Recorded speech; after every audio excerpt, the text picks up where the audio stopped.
भगवान शिव की पवित्र कथा का लाभ ले रहे हैं, तो ये मानकर चलिए कि कहीं ना कहीं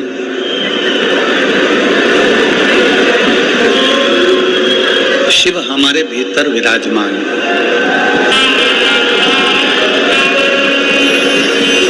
आस्था चैनल के माध्यम से, फेसबुक यूट्यूब के माध्यम से एवं ये पवित्र पावन प्रांगण के अंदर लाखों की संख्या में बैठकर भगवान शंकर की अविरल भक्ति को प्राप्त करने का सौभाग्य आप और हमको प्राप्त हुआ। और तेरी कृपा बिना ले लेते श्वास तेरी कृपा से भगवान क्या करूं मैं रातों के मेरे का चपटी होठ मेरे खजाना मेरे का रंग मुक्ति ओमकार तू भोले ओमकार तू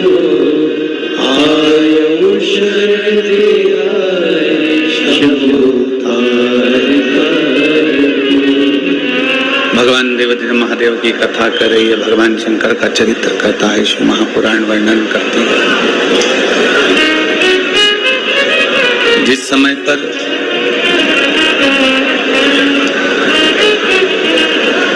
तारकासुर ने जन्म लिया था,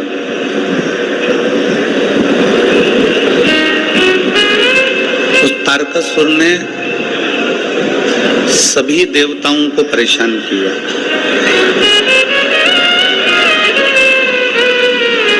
और तारकासुर ने भगवान शंकर से बैर नहीं लिया, भगवान शंकर से उसका बैर नहीं हुआ। भगवान शंकर की तो अविरल भक्ति तारकासुर शिव को भजता, भगवान शंकर की भक्ति करता, भजन करता, शिव तत्व का स्मरण करता। एक शिव महापुराण के अंतर्गत एक बड़ी सुंदर सा प्रसंग आप और हमको मिलता है कि शंकर का किसी से बैर नहीं, शिव का किसी से बैर नहीं। कोई भी हो, देव हो, नाग हो, असुर हो, गंधर्व हो, किन्नर हो, सुर हो, असुर हो, मेरे भगवान शंकर का किसी से बैर नहीं है। मेरे शिव जो विशैला है उसको भी गले में धारण कर कर रखते हैं। भगवान शंकर विशैले सर्प को भी अपने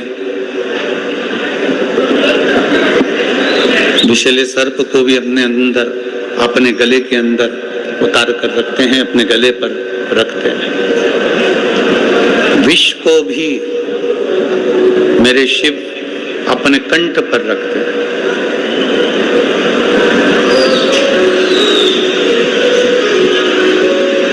जो जहरीला है,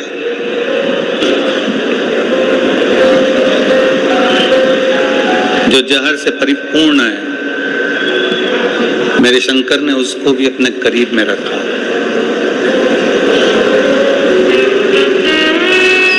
जो शरीर से भिन्न है, भृंगी, जिसके शरीर में मांस नहीं था, केवल हड्डी हड्डी थी उसके शरीर में, भृंगी। जो शरीर से भिन्न है, जिसका शरीर ही बेकार हो, उसको भी शंकर ने अपने करीब में रखा, अपने पास में रखा, शिव ने अपने पास रखा।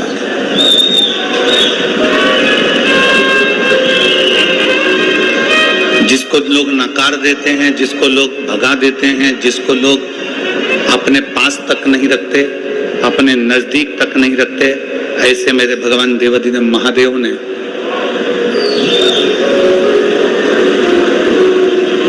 जिसको अपने करीब में ना रखा जाए, ऐसे भूत प्रेत, डाकनी, पिशाचनी, चुड़ैल, भयंकर भूतों को शिव ने अपने पास रखा।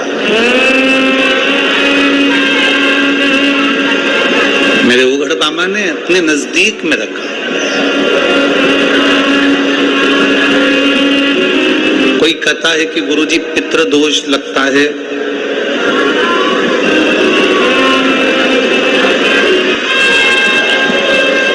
पितृलोक में देखिए 3 क्रम है पितरों के, थोड़ा स्मरण करिएगा आप लोग। पहला है पितृ, जो पूर्ण तरह से तृप्त होकर अपनी पूरी उम्र लेकर 4 महीने का बच्चा हो गया, 5 महीने का बच्चा हो गया और 4 महीने का बच्चा गर्भ में ही शांत हो गया, अवर्षण हो गया, शांत हो। गर्भ में जो बच्चा मर जाए या गर्भ से निकलने के बाद कुंवारी अवस्था में जो मर जाए, अगर 14 साल, 15 साल, 16 साल, 17 साल, 18 साल, 19 साल, 20 साल भी हो गया, मान लो उसका विवाह नहीं हुआ, उसकी शादी नहीं हुई और वो कुंवारी अवस्था में मर गया, तो वो आहूत की गिनती में आ गया। एक हो गए पितृ, जो पूर्ण तृप्त होकर चले गए, पूर्ण तृप्त होकर। एक पितृ है।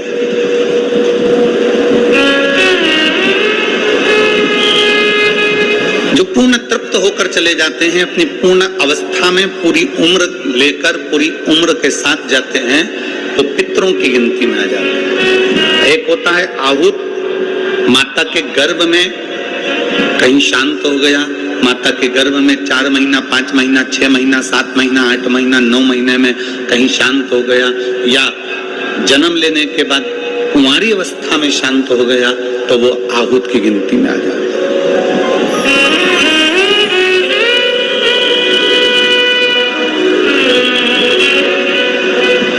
एक पितृ और आहूत दोनों के मध्य के अंतर्गत अकाल मृत्यु में,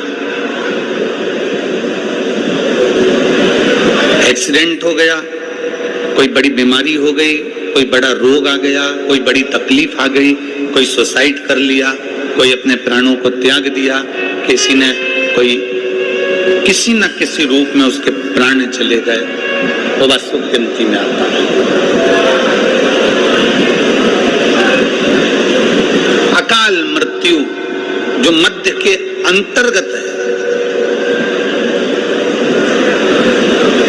शिव महापुराण की कथा कहती है, भगवान शंकर की जो शिव पिंडी है, भगवान शंकर का जो शिवलिंग है, भगवान शंकर का जो शिवलिंग का स्मरण है, आप लोग जरा देखेंगे आस्था चैनल के माध्यम से, फेसबुक यूट्यूब के माध्यम से, एलईडी के माध्यम से आप लोग उसको समझेंगे। ये शंकर भगवान का शिवलिंग है। जितने लोग एलईडी पर देख रहे हैं वो एलईडी पर, जितने लोग आस्था चैनल पर देख रहे हैं वो आस्था पर, जितने लोग फेसबुक यूट्यूब पर देख रहे हैं फेसबुक यूट्यूब पर। मान लो ये शंकर भगवान का शिवलिंग है, ये जलाधारी है, ये जलाधारी का भाग जहां से जल अपन यहाँ चढ़ाते हैं तो यहाँ से नीचे की ओर चला जाता है। शिव महापुराण की कथा कहती है, जब कोई तुमसे कह दे कि तुम्हारे घर में पितृ दोष है, जब कोई तुमसे कह दे कि तुम्हारे घर में आहूत दोष है, कोई तुमसे कह दे तुम्हारे घर में काल सर्प दोष है, जब कोई तुमसे कह दे कि तुम्हारे घर में वास्तु दोष है, कोई तुमसे कह दे कि तुम्हारे घर में ये दोष है, उस समय पर भगवान शंकर के ऊपर जब जल समर्पित करो तो ये शिवलिंग का जो मध्य बिंदु होता है, इस उंगली को त्याग कर 3 उंगलियों का स्पर्श करते हुए भगवान शंकर को अपना गोत्र का स्मरण कर दीजिए। कैसा भी दोष घर में लगा होगा वो दोष समाप्त होगा ही, वो दोष मिटेगा ही। पितृदोष हो, सर्प दोष हो, कैसा भी दोष हो, शंकर भगवान के शिवलिंग का मात्र स्पर्श कर लेने पर, जल का पात्र चढ़ाया, स्पर्श कर लिया, जल का लोटा चढ़ाया, स्पर्श कर लिया, मात्र शिवलिंग का स्पर्श मात्र से।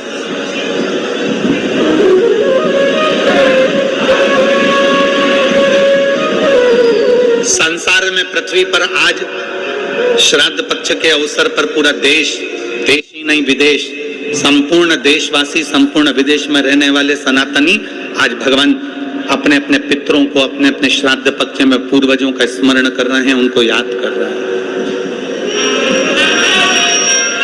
पितरों को याद किया जा रहा है, पितरों का स्मरण किया जा रहा है, पितरों को पूछा जा रहा है। और पितर आर्यमा स्वामी को भज रहे हैं, आर्यमा स्वामी भगवान देवादिदेव महादेव को भज रहे हैं, भगवान शंकर।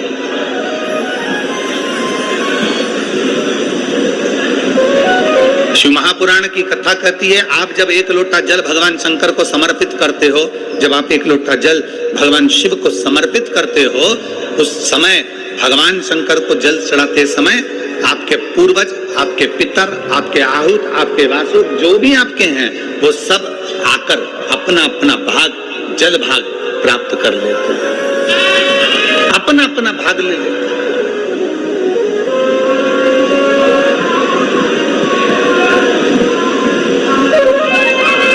दो तरह के व्यक्ति होते हैं, थोड़ा स्मरण करना, दो तरह के होते हैं। एक होता है अस्त व्यस्त और एक होता है व्यस्त। जम के बोलो कौन कौन से होते हैं? हाँ, जम के बोलो, आपकी आवाज हमारे तक आना चाहिए। एक होता है अस्त व्यस्त और दूसरा होता है व्यस्त। अस्त व्यस्त और एक व्यस्त, दो हैं। अस्त व्यस्त का मतलब यह है कि वो उसका रूटीन, उसका समय, उसका क्रम ठीक नहीं है।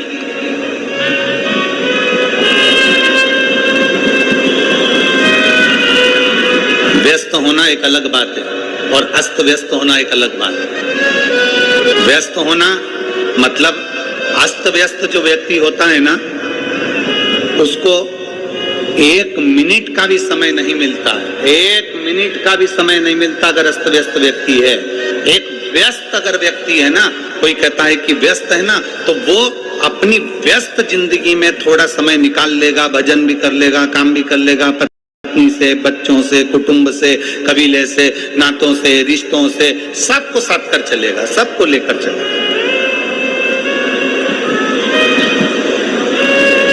व्यस्त के साथ में, अस्त व्यस्त के साथ में, दोनों में अंतर है। अस्त व्यस्त भटका हुआ, अस्त व्यस्त कहीं ना कहीं पड़ा हुआ, अस्त व्यस्त कहीं भटका हुआ। और व्यस्त जो होता है वो अपनी व्यस्तता के साथ में, वो अपनी व्यस्तता के समय में भी अपने परिवार के लिए, कुटुंब के लिए, बच्चों के लिए, अपने कुल के लिए, अपने समाज के लिए, अपने क्षेत्र के लिए समय निकाल लेता है। कल हम जब यहाँ से जा रहे थे तो माननीय आमदार सुहास अन्ना जी कांदे जी और स्वंजुम ताई जी कह रही थी, गुरुजी हमारा पूरा परिवार एक साथ में बैठता है, हम लोग निर्णय लेते हैं तो एक साथ में लेते हैं। हमने उनसे पूछा कि आपकी इतनी व्यस्तता रहती है, उसके बाद में परिवार को समय का, गुरुजी परिवार को समय देना जरूरी होता है और केवल परिवार से ही मतलब नहीं। गुरुजी जो मेरा पूरा विधानसभा क्षेत्र है, मैं प्रयास ये करता हूं कि छोटे से छोटा और बड़े से बड़े व्यक्ति को भी समय दिया जाए और उनसे मिला जाए। इसको कहते हैं व्यस्तता में अपना समर्पण रखना, अपना समय निकाल लेना। अगर कोई तुमसे कहे ना कि मेरे पास समय नहीं है, कोई तुमसे कह देना कि मैं तो बिल्कुल नहीं, ऐसा नहीं कर सकता, मैं बिल्कुल वैसा नहीं कर सकता, समझ लेना वो अस्त व्यस्त है।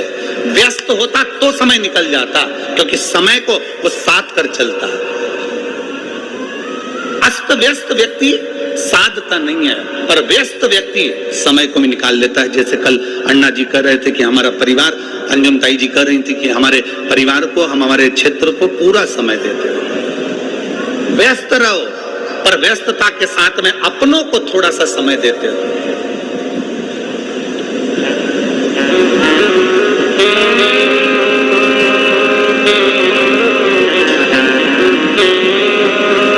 आप सबसे कहेंगे व्यस्त रहो, मस्त रहो, पर अस्त और व्यस्त मत रहो। अस्त व्यस्त और व्यस्त में अंतर है। अस्त व्यस्त में व्यक्ति का समय की गणना नहीं ले पाता, ना जाने कब क्या करना है, क्या नहीं करना है, कैसे करना है, क्या करना है। एक व्यस्तता के साथ व्यक्ति रहता है तो उसको मालूम है कितनी बजे मुझे ये कार्य करना है, मुझे वहां पहुंचना है, मुझे ये कार्य करना है, मुझे वो भोजन करना है, मुझे अपने परिवार को, अपने बच्चों को, अपने कुटुंब को, अपने कबीले को समय देना।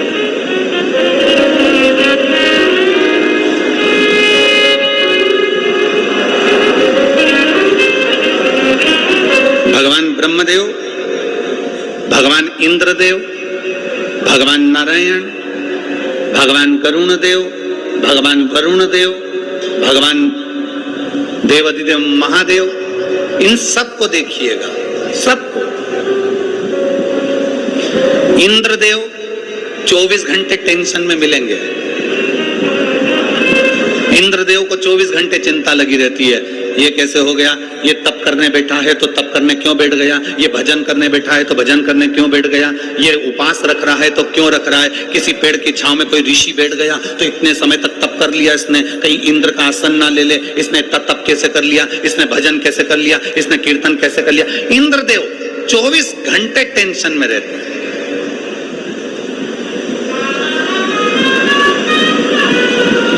देवऋषि नारद 24 घंटे भ्रमण में रहते हैं।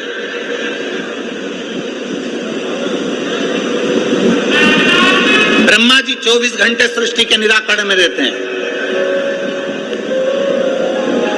भगवान नारायण हमेशा मार्गदर्शन में रहते हैं। केवल एक मेरा देव अधिदेव महादेव ऐसे हैं जो बैठते हैं कैलाश पर मृत्यु लोक में, अपने परिवार, अपने कुटुंब, अपने कबीले के साथ, अपने रिश्ते नातों के साथ रहते हैं। उसके बाद भी नेत्र बंद कर कर शांति के साथ अपनी जिंदगी को जीते हैं। ये प्रेरणा देते हैं। मेरे ओघड़दानी भगवान शंकर प्रेरणा देते हैं कि व्यस्तता के जीवन में थोड़ा सा समय परमात्मा के लिए निकालो, व्यस्तता के जीवन में थोड़ा सा समय भगवान के लिए निकालो, व्यस्तता के जीवन में थोड़ा सा समय भगवत भजन के लिए निकालो, व्यस्तता के जीवन में थोड़ा सा समय अपने खुद के लिए निकालो। आप स्वयं अपने ऊपर हम फिर निवेदन करेंगे, तुम अठन्नी किसी को दान मत करो, तुम चवन्नी मत दो किसी को, तुम किसी को 5 रुपए 10 रुपए भी मत दो, तुमसे निवेदन है। तुम तो 1 रुपया भी किसी को मत दो, परंतु वो 1 रुपया अगर 10 रुपए आप दुकान पर बैठकर कमा रहे हो, 50 रुपए दुकान पर बैठकर कमा रहे हो, 100 रुपए अगर तुम कमाई कर रहे हो, तो निवेदन है उस 100 रुपए में से कम 50 रुपए अपने ऊपर तो खर्च करो, अच्छे से भोजन करो, अच्छे से वस्त्र पहनो, अच्छे से अपनी जिंदगी जियो, अच्छे से अपना जीवन का निर्वाह करो। पर आप कमाते तो हो, जोड़ा जोड़ा जोड़ा आपने जोड़ा बच्चों के लिए, बच्चे जोड़े अपने बच्चों के लिए, और मालूम पड़े वो सुख की जिंदगी जो थी तुम्हारी, वो पूरी जिंदगी दुख में ही निकल गई। पूरा जीवन दुख में निकल गया, पूरा जीवन।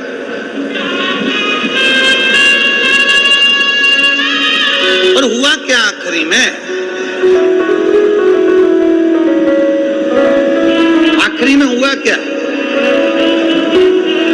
जिन जिन के घर में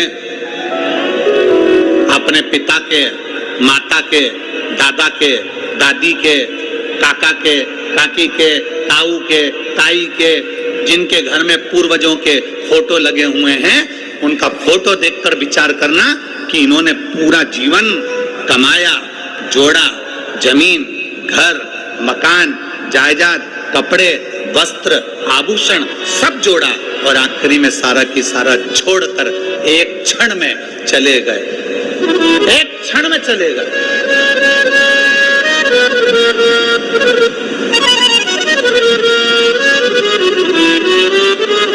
उसका भोग कहां भोग?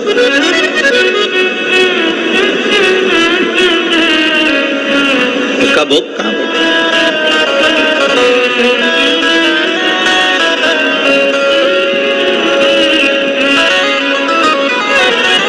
एक बात आपसे पूछें, मेरे नांदगांव के सभी लोग बड़े प्रेम से, आप लोग जितने श्रोता भाई बहन बैठे हो, बताइएगा,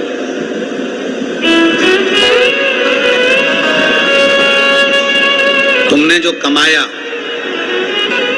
दुकान पर बैठकर, व्यापार में, व्यवसाय में, नौकरी में, सर्विस में, जो तुम कमाई कर कर लाए, उसका भोग तुम पूर्ण तरह से नहीं भोग पाए, पूर्ण तरह से भोग नहीं भोग पाए।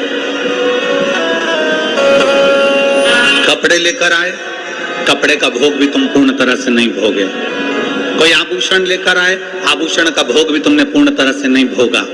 कोई चप्पल लेकर आए, चप्पल का भोग भी तुमने पूर्ण तरह से नहीं भोगा।